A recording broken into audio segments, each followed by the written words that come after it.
Hi, welcome to The Last Room. My name is Charlé Moore. I'm your host. With me today is Ronda Racha Penrice. She is a film critic. She is also a journalist, an author. She is a writer, and she has covered film and TV with a Black lens. She's also the author of African American History for Dummies, and she has covered been featured in many of the Black publications such as Essence, Upscale, Ebony Jet, Uptown Magazine. She's also been on The Root, The Griot, NBC Black, NBC Think, the Atlanta Journal Constitution, and we're so happy to have her tonight, and we just want to welcome her to the show, and we thank you for your time, and just look forward to hearing what you have to say about the documentary. And being a Chicago native that you are, what does this mean to you? So let's jump right to it. So far, have you thought about, as far as today's 2 episodes? Well, just how people are so, the man has the right to mourn his father. Right, okay. And then people are like, it's so strange. And I'm like, since when? Rich people get to do what they want. Like, why can't a rich Black man do it? So, like someone said that in the last one. It's not like, when they're saying, oh, he was gambling. But, people knew in Chicago he gambled. He went to the boat and gambled. But, like, the last episode when they were trying to say that he bet on, I'm like, Michael Jordan's not betting against himself. He's not throwing games. Like, get out of here with this ridiculousness. One of the things that I see that a lot of times now is becoming more popular with the media is questioning their angle of why they choose to. What do you think, as someone in the media, what about the ethics, or is that an ethical question of, why are they focusing on this, like you said, this wealthy man and his gambling when he's doing everything else, across the board, as far as basketball, his family, and like he said, it's not jeopardizing on that end. So what would be your angle, or what would you think should be the narrative during that? Well, I think, you can't let go of race in the media. And then also so much of the news is determined by negativity. So, for me, a lot of the things that they're bringing up or the way that they're approaching it is basically, you have to ask, would you take the same line with a white athlete? Coming from Chicago, that is a fair question. I just think that, people tried to, especially then, the whole thing, how close the man was to his father. And it's like, you have to ask yourself, like, they wanted to connect Michael Jordan's gambling to his father's death. And it was like, why? Like, the only time, people that I know of, and a lot of this comes from pop culture, are punished by death is when they can't pay their debts. Michael Jordan was never going to have that problem. If it wasn't for Jordan's endorsement deals the one thing that Michael Jordan doesn't get credit for is because he really opened up the endorsement game. Right. And so a lot of times when he's criticized, that people don't give him enough credit. You have the LeBrons and so forth can speak out louder, or look what happened to Colin Kaepernick. Like, in years past, when Ali took a stand, when at the 68 Olympics, when they took a stand, they suffered financially. The Colin Kaepernick took a stand and he didn't go broke because he still had that Nike, Mm-hmm. He could have endorsements. But at the time when no one, they said it in the doc, no one thought that this Nike deal was going to turn into what it is. Now, if you got really good promise and buzz about you, you can come in and you're getting $20-30 million right off the rip, So, he doesn't, and Michael Jordan made all of that possible.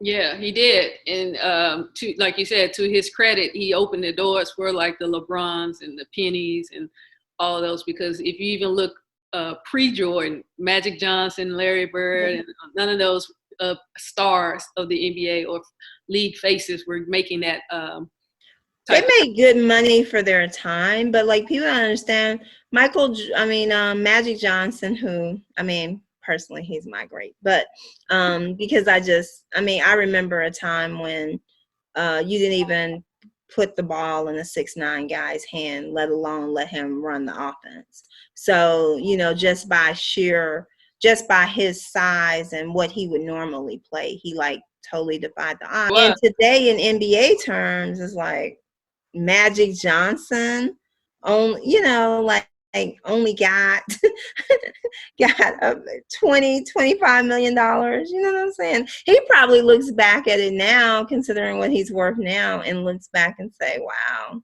But back then also, you know, $20 million meant more than $20 million did in, you know, that realm of things, because $20 million still mean a lot to me. But shifting gears, let's go back to that. And you brought up something about his father's death, and the media was definitely, now they're being criticized about how they covered it and how they attached that. But what do you think then, how would an investigative reporter or investigative journalist, how should they have went about that without those allegations or assumptions they made? Well, I mean, they had no excuse for making those assumptions anyway, because, I mean, there's no point where the police didn't think it was a murder. There was no connection outside of the state. So, I mean, a lot of times, like, people like to say now that the news media makes up a lot of stuff, as if in the past everything was reported well. And that's just not true. Like, they speculated in the past as well. Also, you know, I mean, I think that, you know, with other athletes, maybe, I mean, you know, they had, like, you have to remember, this was still a time where you had, like in New York, where you have the New York Post and Daily News with the salacious headlines, and people act like, you know, the internet has come about and all of a sudden it was this floodgate of salaciousness, as if this didn't exist beforehand. Like, the media back in the day was inflammatory, and a lot of it, you know, is not coming from our side of the story. So, because I'm not sure, but I know last year at some point, or the year before, the New York Times, when Bill Rhoden retired from the New York Times, they didn't have one person of color that was a sports writer back then. So imagine, if we're talking about diversity now, imagine what it was like back then. And I am fairly certain that the presence of a Jordan, and how big, you know, basketball got, because it became more mainstream with Michael Jordan there, and that brought in a lot of people who didn't work in sports before. I heard you mention Mr. Rhoden, who's the author of 40 million. I think it's 40 million. $40 million slave, yeah.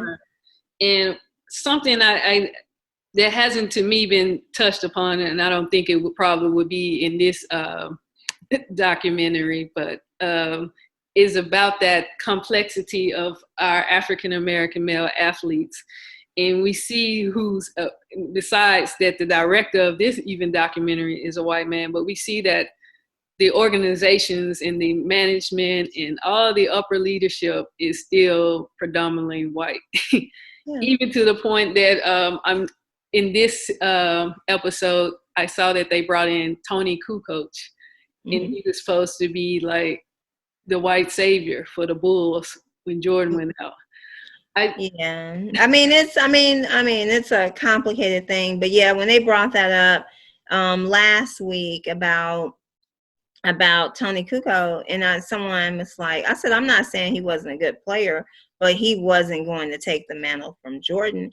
And like a lot of the players are pointing out, it was hard for anybody to take the mantle from Jordan, because even as great as a lot of those players were, Michael Jordan had a will to just be greater. And people do not understand that when you're talking about Jordan, you're not talking about a person who in 8th grade or even as a sophomore in high school that anyone ever saw like making it to the NBA, let alone dominating it. But you see that on all levels of sports, we see that there are more people of color coming in as GMs and, you know, infiltrating those front offices. One of the things that was distinctive about the NBA during that time is the NBA was one of the few sports, you know, in Jordan's era, even though he didn't have a black coach, but there were quite a few, you know, black coaches around. And then you had players that went on. I mean, Joe Dumars went on from the Pistons to become a GM and so forth. So you had people that were making that kind of move. Now, that hasn't happened to us in Chicago. If I'm not mistaken, didn't we just get, we got a black man that's coming into the front office or something? Yeah, I think you're, let me. I think it's the general manager. Yeah, so that's very major for Chicago. It's still like a Midwestern town where you have a lot of embedded racism. And, you know, Krause and all those people, they've never had a really good relationship as far as the community is concerned. And one of the things that I guess some people are criticizing Jordan and Pippen about, but one of the things that impresses me is how like Jordan really knew his worth and he stood up for what he knew he was worth, you know? Right. And even in the last thing where they were like, oh, it was a bad move for Scottie. But also, I mean, was it not a bad move on Phil Jackson's part? You know, after Jordan, Scottie is the star. So why wouldn't you be designing a play for him to take that shot? I 100% agree with you. I mean, like, I didn't understand, and I guess I don't know why people were like criticizing when you are put in a position as a leader and you're thinking that you're the one carrying the team. You want to be responsible at those moments for the team. Like, I can understand his attitude, not necessarily maybe how he went about it, but I don't think it was like he was letting down the team as much as, you know, he felt that, like he said, his words exactly was, I felt insulted. I understand what they're saying, because back in that day, the mentality was a lot of times, especially if you were a black player, or non-white player rather, that, you know, you just did what you were told to do. And I think that from the vantage of today, there are a lot of people who are saying, well, I don't see what was so wrong with what Scottie did. But back then, when, you know, you weren't supposed to be an individual, and that's one of the things that they make a point about, is until Jordan, you had like more of this team herd you know, mentality. So yes, you know, in the past you had greats like Dr. J and Kareem, of course, and so forth, but you know, they weren't able to capitalize on that kind of popularity the way that Michael Jordan did. And one of the things that I love that Michael Jordan said was, you know, I let my game speak for me. It's like his work ethic is so impressive. His, like, the fact that he showed up at every game, or that was his desire. That's what he strived to do. He strived to play well every single game. And that is just unbelievable, because we know now guys take days off. I hate going to the NBA game and seeing a guy out there not playing. You have that honor, that privilege to be doing something, like you should be doing it, like Jordan said, you know.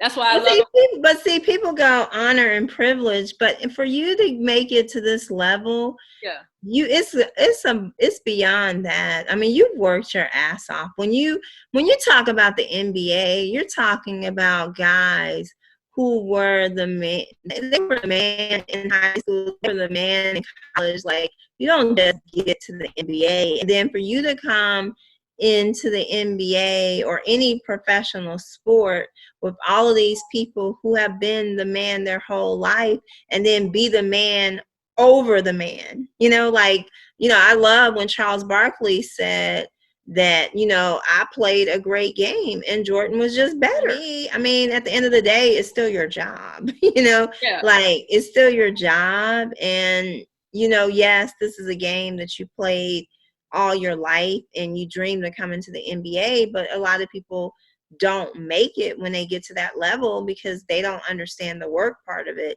And Michael Jordan absolutely understood the work part of it, and probably because it wasn't easy for him. I think John Sally a few weeks ago when he was on ESPN, he was like, him and James Worthy, he's like, can you believe this is like Lil Mike?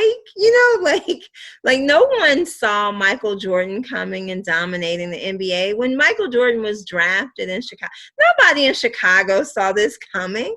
Anybody that's in Chicago who saw Michael Jordan becoming the number one player in the NBA is lying.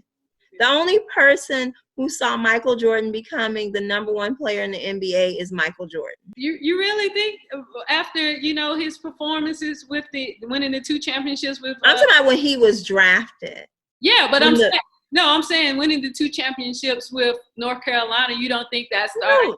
Nobody saw Michael Jordan becoming. I mean, people didn't think he was going to be a bomb, but nobody saw Michael Jordan coming and being the absolute best player in the NBA. In the time that Michael Jordan was drafted, no one was like, 20, 30 years from now, there's going to be this 10-part series that people are going to be like, what was that Jordan mystique? Now, after his rookie season, yes. But when he was drafted, no. One of the things that Jordan was talking about with his dominance was about how he pushed his teammates to step up to his level. Mm-hmm. And he also mentioned that he felt that because how he pushed his teammates, mm-hmm. that people would consider him an asshole. And, that was his concern of necessarily this documentary coming out. But what I wanted to talk to you about is that you just recently covered the documentary of Michelle Obama in Becoming. And I saw a parallel in both of them, Michelle and Michael, not only that they had, these impacts in in Chicago, but also just the accountability of the people around them. I don't know if I really see parallels. I think that when you go into a political office or you're in a political arena, that naturally a lot more is expected of you. But I see in both of them that, a commitment to excellence. And like at the end of the day, I mean, Michael Jordan's job was to play basketball. Like all that other stuff is extra. And of course, I'm not going the whole Barkley, I'm not a role model route. But at the end of the day, his primary job is to come and win games. At the end of the day, like as an athlete, you're hired because you're going to win games. You're going to be competitive. So but Jordan did a lot of stuff that people, like it may not mean a lot to the people outside who determine, activism and being a role model as something bigger than what he did. But the one thing, like when they talk about how his father would go into the stands and I, pulled out kids who would never, like, you're happy enough to be there at the game and you're in the nosebleeds and Michael Jordan's father comes and gets you and you get to meet Michael Jordan. Wow. I mean, Michael Jordan, when I was growing up, he would go to playgrounds and stuff. And so like you felt that you could touch him. And and I guess, I mean, you took it so much for granted. Like it wasn't until I went to New York that I really realized how huge Michael Jordan was, because, you kind of know, but you're in Chicago and, Michael, like people would meet, like people you knew would meet Michael Jordan. So he seemed accessible. Like I said, Juanita, like she's from my neighborhood, So, and I'm from the South Side. I'm from the far South Side. And so, he came through our McDonald's drive-through. Like, he had like a love of the game clause. So he actually played ball with kids. He did a lot. Like you felt like you could touch him. And that's what I meant far as the parallel in seeing that they were two down to earth people. Whenever you heard about like someone like meeting Michael Jordan, it wasn't because it was a photo op. Like he was doing the things that he wanted to do. It wasn't, it just wasn't like, he signed autographs. Like there are lots of people who met Michael Jordan. He wasn't in this kind of ivory tower. And then like now, I guess some people are turned off, but I'm very impressed with his work ethic. And it's just like, it's one thing for someone to beat you and they're better than you. But Michael Jordan, he was like, this person ain't better than me. So I need to turn it on because I'm over here letting myself down because this person shouldn't have beat me. Exactly. No, I agree with you 100% on his work ethic should be like, it's Hall of Fame status. Like, and it goes to show you, to me, what sealed his work ethic to me, and not only his work ethic, but his leadership, is because of last week's episodes. When you have your legacy passed on through somebody who at least may not surpass you, but goes up to you. And when Kobe admitted and said, it would be no him if it wasn't for Jordan, that to me. Well, I kind of have beef with that because I think that people overlook Shaq. Shaq was the most dominating center in the game. And then when you see, when Shaq was on with the Orlando Magic, when Penny Hardaway and all of them were there, people forget they were like a rookie. Like he was a rookie, and he went to the finals. Right. No, I don't. Like, and people, I lived in LA at the beginning of Kobe's career. Mm-hmm. And at the time, Kobe over time, because of that work ethic, became elite. But when Kobe first came to LA, Kobe wasn't on a Jordan level. No, not and Jordan never had a Shaquille O'Neal. Right. Like, never. Yeah, but he had Scottie Pippen. But you're right. He didn't have Scottie Pippen, having that big guy in the middle. Oh, and of course. Of course. And people don't understand. Shaq has rings with other teams. Yeah. Like, granted, when he went to Miami, like D Wade, but Shaq doesn't just have rings from the Lakers. Right. No, I agree. Like, Shaq was the most dominant center, especially in his era and time. And without Shaq, Kobe would not have those 3 rings. But yeah, the other ones he can, and also the Los Angeles Lakers are a different organization in that, for the Lakers, if you don't win a championship, it's a failure. So as an organization, they're set on that. And not all organizations are built that way.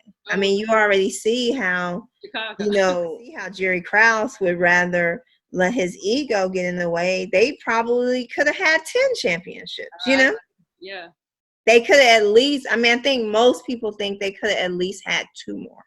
Yeah, it's just one of those things, though, going back to what we talked about earlier, though, with the race coming into play, because I really think Jerry Krause also had an issue that not only was these players taking the credit, but these were Black players. Because whether it's football or basketball, how they still sometimes, well, not they, how society or the organization still do not like to make Black African-American athletes the face of the franchise. Like, they throw in players that are not dominating. They may have some good highlight moments, but it's never to the case where, like, you get greatness, like you said, Jordan was. And Well, I mean, some of the European players, like at the time before, like in the Olympics, because of the Olympics, people started to see that the European game had improved.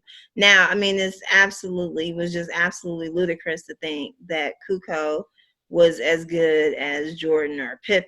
Like that, you're tripping. But he definitely was someone who could play in the NBA. Yeah. But yeah. Well, yeah. I mean, I'm not saying that they can't. They're not able to play in the NBA. I just don't think. For one, and this is a different. They play a different game. Yeah, I was just they play that perimeter game. Yeah. They're not as aggressive, like or a lot of the a lot of the black players are they like the highlight reels, and it just struck me how his game is so tailored to Chicago. Chicago is a hard working place, just like when the Pistons were dominating. You had to work, and that it isn't like LA. They were working, but they had a more finesse game.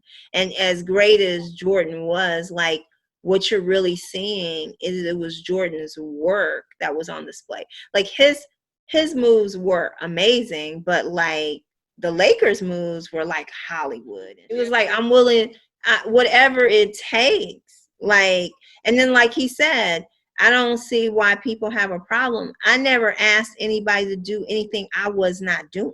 Right. And that's the key to me to being a great leader. Like, yeah, you got to lead by example. And he led by example. I know we're getting close on time, and I want to make sure we get at least one more thing in. Is there anything that you saw in tonight's episodes or that you would like to see going forward that you haven't seen so far in this documentary? Well, I mean, I guess they're pretty much keeping it on court. Clearly in the documentary, it seems clear that he was like, my personal life, my family life is not. So I don't know. I mean, I only got 2 more, right? So I don't know, but it seems to me like other than his parents, his family life was off limits in the doc. Yeah, it does. At least, especially that first marriage that I was hoping would have got a little talk about a discussion, but I understand on both ways because it wasn't talked about during that time as well either as much. Well, see, one of the things that did happen, so Michael Jordan, when he had his first child was out of wedlock. Mm-hmm. And Michael Jordan used to get flack when he would come, because like you got to understand in Chicago, when the Bulls would come back from a game, the news media would be at the plane. Okay. Like it wasn't you. They didn't wait for you to get into the building. So a lot of times when I was growing up, you would see him getting off the plane. And one of the things when he would come home, he would have his son in his hands. And so at the time, like we used to have a show called The Source Writers. And they had a whole thing about how appropriate was it, with Michael Jordan, being a so-called role model, and how he had his child. He was holding his child for press conferences, I guess it wasn't really a press conference because he was getting off the plane, and they were like, it wasn't appropriate. And so, Michael Jordan always, he would have his son with him. Mm-hmm. And at the time, it was just like, well, the child was born out of wedlock. This is not a good look. And, so a lot of times now there are things that people do that aren't even a big deal. They didn't even go into, come on, before Michael Jordan was, it wasn't necessarily cool to be bald, A lot of things are still missing. I do think they are making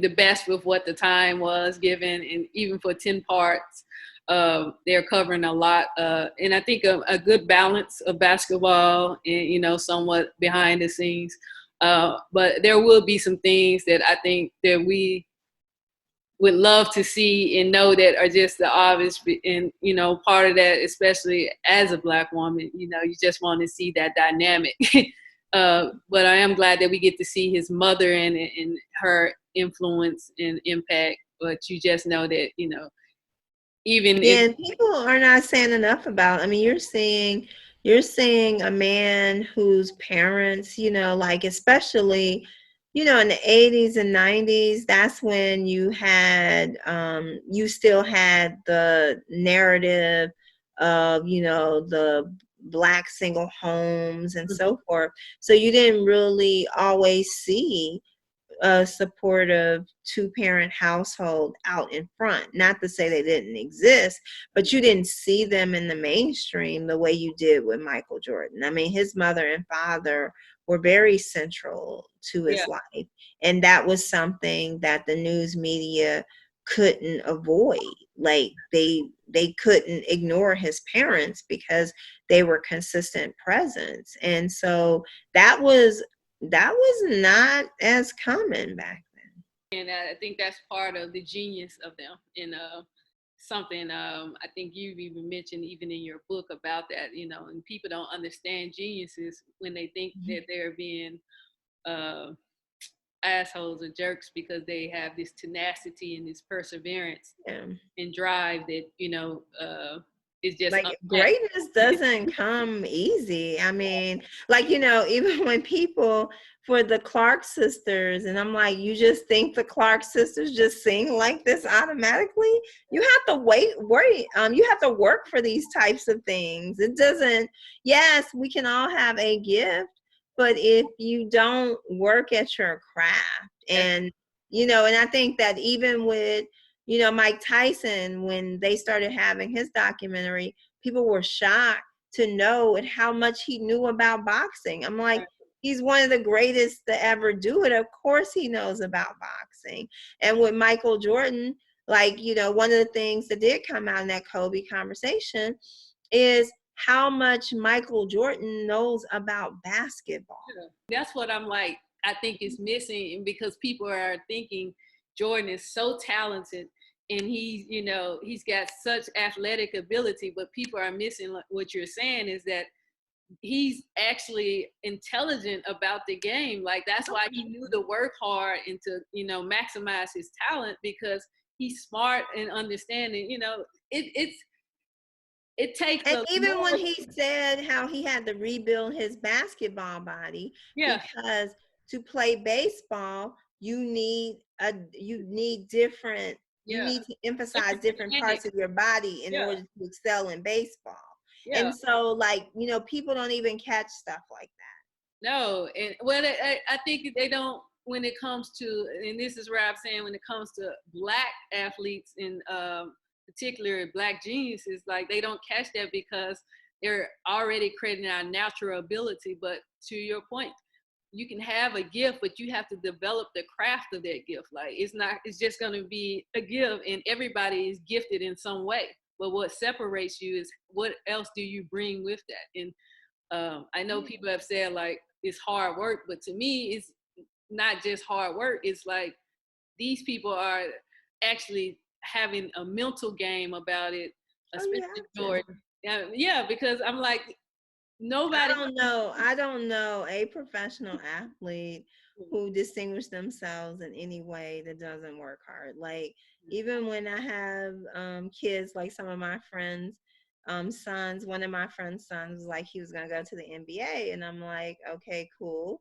Like, do you get up in the morning before you go to school and play ball? Do you play ball after school? Because every single guy that I ever met that went to the NBA when they were teenagers and stuff, all they did was play ball. So if you're not doing that, if you're not trying to find out how to make your shot better, if you're not putting yourself through different scenarios, if you're not already doing that, then you're not headed for greatness.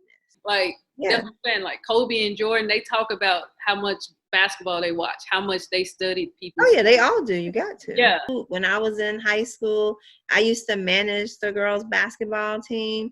If we had girls that were really good, we had guys that were coming to the games to see them. So I have seen other guys that play ball really well who have an appreciation for the girls. Like if you watch the USC thing, when guys were in awe of Cheryl Miller. Yeah, no, I agree. I mean, me being a former Division I basketball player as well, I mean, our boys basketball team always supported us. And likewise, it was a mutual thing. And also, not only the boys basketball team, I think was missing, like girl dads have been around always. That's who normally introduces the girls to the game, you know, besides their big brothers. Like looking at Jordan's daughter herself, you know, mentioned how, you know, her dad and her brothers. So I think that's good. And that's what I would like to see now in the documentary, but I don't know if we're going to get that because, you know, we really didn't see that side of Kobe as much until he passed. And I was like, and also you have a lot of times, I mean, I can't speak to the people behind this and what their background is, but as more, you know, actual athletes go into the behind the scenes work, you're gonna see a whole different type of filmmaking. Yeah. Because you have a completely different perspective when you play the game. You know certain shots that you have to get that a person who hasn't played the game is not going to know. And then also, like, a lot of times when we watch the sports documentaries, and most of them are done by, like, you know, white guys, you don't get to see the fullness of the family. Right. Because it's like, it's very segmented. And a lot of that is also determined by what the formula for documentaries and stuff is. Yeah. We're going to wrap up. I don't want to take all your time because we could talk about this all night. Yeah, and, I was like, Chicago had no championship since. So I know. I do feel that's the Krause curse, though. Seriously. I was like, the Krause curse is hurt Derrick Rose. Y'all haven't got a chance. Oh, poor D Rose. I know. And to me, but they were wrong for not letting him play in the All-Star game. I mean, wrong, just wrong. I'm not gonna even say what I want to say about that one. But yeah, I agree. Will you tell the audience just, you know, how to follow you and what's next up for you? And just, we appreciate and thank you so much for even taking the time to talk to us today on The Last Room. I enjoyed this conversation. And yeah, if you can just share your social media with our. Yeah, well, you can, on my Instagram and Twitter is at Ronda Racha, RONDA RACHA. So no H in that Ronda, y'all. So yeah, Ronda, well, you can see it on the screen. So Ronda Racha. So that's Twitter and Instagram. So I'm always writing. I'm always doing something. So yeah, check me out. All right. Thank you so much again for your time. We had such a great time on The Last Room tonight with Ronda Racha Penrice. And I hope you guys stay tuned to our show. Next week is the last episode. And I just want to. Oh, it's over. We're going to be crying. I know. Unless he gives us somebody else an opportunity, then that'll be great to add the family element to it. Or maybe Juanita would. Well, she probably has a gag thing. But, I mean, even how that was handled, she got her money and it was no big deal. And she does, I'm just like, you know, I think that was good. I mean, I think that one of the things that is showing is that in general, like with the exception of very few people, I mean, Jordan doesn't have as much bad blood out there as people think. Wait, can you?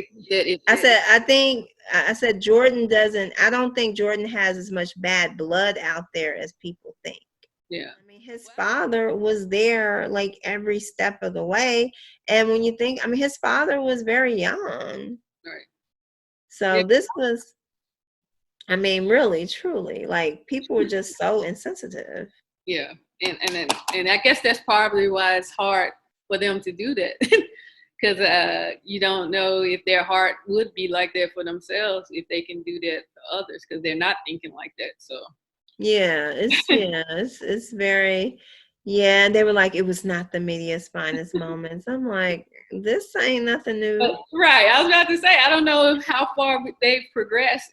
I mean, even though that, like we talked earlier about the diversity, but still, I'm looking even at the media that is representing in the documentary. Like, Yeah. Oh yeah. Back then it was super mad. I mean, and then, and then the part when they were like, his father wanted him to play baseball. If you know about older Black people in the South, Exactly. like, In the that Negro basketball is still relatively new. Yeah. And basketball, like if you're from the South, baseball was way bigger. I remember my grandfather switching over to basketball. I mean, like he was still watching baseball, but incorporating basketball into his sports diet, because baseball was everything, because that's the game they like grew your up. Mississippi roots. My grandpa, that, because people, basketball was still, well, I mean, my uncle was one of the best in our area, but basketball was still relatively new. When my grandfather, he was born in my grandfather was born in 1918. And so when he was coming up, it was baseball, baseball. Same here. And, My granddad was born in Rolling Fork, Mississippi. So that's why I was saying. your family's Mississippian too. Yeah. Rolling Fork, is that over by where Alcorn and stuff is, or? No idea. But again, thank you so much for thank you. And enjoyed this conversation, and would love to talk to you again in the future. Oh yeah, for sure. Let's stay in touch. And again, this is Ronda Racha Penrice, and she you can follow her on her social media, like she said, and check her out. And she's a great writer as well. As I think she has some great commentary too tonight. So thank you. And I like sports. I grew up with sports too. So. Good. I think it was great. Peace and love, darling. All right. Thank you. Bye. All right. That's the end of our show on The Last Room. We'd like to thank our special guest tonight, Ronda Racha Penrice. You can follow her on her social media, as she's just shared. I'm your host, Charlé Moore, and you guys stay tuned, and we'll catch you next week for our final episode on The Last Room, following the ESPN documentary, The Last Dance. All right. Thank you guys, and have a good night.